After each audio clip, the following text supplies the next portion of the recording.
श्री स्वामी समर्थ. तुम्हा सर्वांचं माझ्या चॅनलमध्ये मनापासून स्वागत आहे. तर बघा, आता नवरात्राला सुरुवात होणार आहे. तर दुर्गा सप्तशती पाठ आपल्याला या नवरात्रीमध्ये करायचे असतात. आई भगवतीची सर्वात उच्च कोटीची सेवा आपल्याला या दरम्यान करायची असते. तर ती सेवा आपल्याला कशा पद्धतीने करायची आहे, दुर्गा सप्तशती पाठ आपल्याला किती करायचे आहे, कशा पद्धतीने करायचे आहे, यासाठी नियम काय आहे, कुलदेवीची सर्वात प्रभावी सेवा आहे, तुम्ही या सेवेला चुकवू नका, याबद्दलची संपूर्ण माहिती मी तुम्हाला आजच्या व्हिडिओमध्ये सांगणार आहे. व्हिडिओ पूर्ण बघा जेणेकरून तुम्हाला संपूर्ण माहिती मिळेल. जर तुम्ही चॅनलवर नवीन असाल तर चॅनलला सबस्क्राईब करायला मात्र विसरू नका आणि व्हिडिओला लाईक करायला मात्र विसरू नका. तर बघा, काही नियम अटी असतात, ते पाळूनच आपल्याला आपल्या आई भगवतीची सेवा करायची असते. आणि आपल्या आई भगवतीची सेवा रोज आपल्याकडनं होत नाही. आपण फक्त रोजची देवपूजा आणि सकाळ संध्याकाळ दिवा लावत असतो. पण हे जे 9 दिवस नवरात्रीचे असतात, यामध्ये आपल्याला आपल्या आई भगवतीची, आपल्या कुलदेवीची सेवा करायची आहे. आई भगवतीची सर्वात उच्च कोटीची सेवा आहे ती म्हणजे दुर्गा सप्तशती या ग्रंथाचे पठण करणे. तर बघा, दुर्गा सप्तशती हा ग्रंथ 700 श्लोकी आहे आणि संस्कृत प्राकृत दोघांमध्ये उपलब्ध आहे. तुम्हाला जे जमेल किंवा तुमच्याकडे जे असेल ते तुम्ही वाचू शकतात. तर दुर्गा सप्तशती ग्रंथ का वाचायचा आहे, तर बघा, दुर्गा सप्तशती पाठ हे आपल्या आई भगवतीची सेवा असते, आपल्या आईची सेवा असते, आपल्या कुलदेवीची सेवा असते. आपण सगळ्यांच्या सेवा करत असतो, पण आपल्या कुलदेवीची सेवा करणं रोज शक्य होत नाही. म्हणून तुम्हाला जास्तीत जास्त दुर्गा सप्तशतीचे पाठ या दरम्यान करायचे आहे. जरी वर्षभर नाही जमलं तर या नवरात्रीमध्ये आवर्जून करायचे आहे. यानंतर आता दुर्गा सप्तशती पाठ का करायचा, तर बघा, विवाह जमत नाही, नोकरी मिळत नाही, संतान प्राप्ती होत नाही, घरात नेहमी कटकट आहे, जमलेले लग्न सुद्धा तिकट नाही, मुली माहेरी येऊन गेलेल्या आहे, त्यांच्यासाठी तुम्हाला दुर्गा सप्तशती पाठ करायचे असतात. त्यामधनं काही अडचण तुमच्या घरामध्ये असेल, आर्थिक असो किंवा मग शारीरिक असो, काही असली तर आपल्या कुलदेवीचा आपल्यावर ते आशीर्वाद नाही, आपल्या आईचा आशीर्वाद आपल्या घराला नाही, यासाठी आपल्याला अशा काही अडचणी आपल्या घरामध्ये येत असतात. तर आई भगवतीची जेव्हा आपण सेवा करतो तर आपले कितीतरी प्रश्न मार्गी लागत असतात, आपल्या घरामध्ये कुठल्याही प्रकारच्या अडचणी येत नाही. तर यासाठीच आपल्याला या नवरात्रीमध्ये आवर्जून ही खूप महत्त्वाची सेवा आहे, नक्कीच करायची आहे. तर बघा, दुर्गा सप्तशती पाठ जेव्हा आपण करत असतो तर त्यासाठी काही नियम सुद्धा असतात. तर बघा, नवरात्रीमध्ये किती पाठ करायचे असतात, तुम्हाला जर जमेल तर तुम्ही 28 करा किंवा मग 14 करा. असं काही नाही की तुम्हाला 28 करायचे आहे किंवा 14 करायचे आहे. ज्यांना जमेल त्यांनी आवर्जून करायचे आहे, पण ज्यांना वेळ नाही त्यांनी एक जरी केला तरी सुद्धा चालेल. एक पाठ करणं म्हणजे काय, तर दुर्गा सप्तशती या ग्रंथामध्ये 1 ते 13 अध्याय दिलेले आहे. तर हे संपूर्ण आपल्याला अध्यायाचे पठण करायचे असतात, दररोज करायचे असतात, त्याला म्हणतात एक पाठ करणं. जर नवरात्रीमध्ये तुम्ही 14 सप्तशतीचे पाठ केले तर नवचंडी केल्याचे फळ तुम्हाला मिळत असतं. नवचंडी जेव्हा आपल्या घरात करायची असते तर खूप खर्च येत असतो, पण जेव्हा दुर्गा सप्तशतीचे 14 पाठ तुम्ही तुमच्या घरात करतो ना, तर तेव्हा नवचंडी केल्याचे फळ तुम्हाला मिळत असते. एवढी प्रभावी सेवा आहे ही.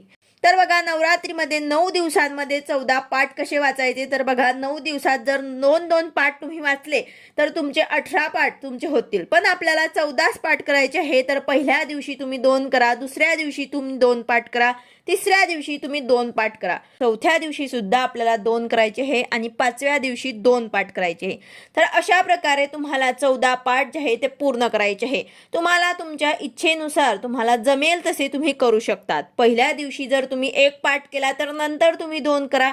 कशीही तुम्हाला जमेल तसे तुम्हाला या 9 दिवसांमध्ये 14 पाठ पूर्ण करायचे आहे. या 9 दिवसाच्या कालावधीमध्ये तुम्हाला पूर्ण 14 पाठ पूर्ण करायचे आहे. तसेच मध्ये सुतक विटाळ आले तर नंतर सुद्धा तुम्ही कंटिन्यू करू शकतात. 1 किंवा जेवढे जमतील तेवढे पाठ आवर्जून करायचे आहे. आधी जर काही अडचण असेल तर तुम्ही नंतर 4-5 दिवसानंतर सुद्धा चालू केलं तरी सुद्धा चालेल. पण नवरात्रीमध्ये आवर्जून तुम्हाला दुर्गा सप्तशती या ग्रंथाचे पठण करायचेच आहे. यानंतर आता यासाठी नियम काय, तर बघा, आई भगवतीची सेवा आपण करतो तर आपल्याला या नियमांचे पालन आवर्जून करायचे आहे. सर्वात पहिला नियम म्हणजे हा ग्रंथ तुम्ही आपल्या घरातच आपल्या देवांसमोर वाचायचा आहे. कुठेही प्रवासात हा ग्रंथ तुम्हाला वाचायचा नाही. तसेच तुम्हाला पहिल्या दिवशी संकल्प घ्यायचा आहे. जे काही तुमची अडचण असेल, जी काही तुमची इच्छा असेल, त्यासाठी तुम्हाला हे पाठ तुम्ही वाचणार आहे असं तुम्हाला संकल्प घ्यायचा आहे. देवी आईला तुम्हाला सांगायचं आहे आणि त्यानंतर तुम्हाला हा संकल्प घेऊन घेऊन 14 पाठ पूर्ण करायचे आहे। तुम्हाला एका जागेवरतीच बसून देवी आई समोर बसून तुम्हाला हा पाठ वाचायचे आहे। बसण्यासाठी आसन तुम्हाला घ्यायचे आहे।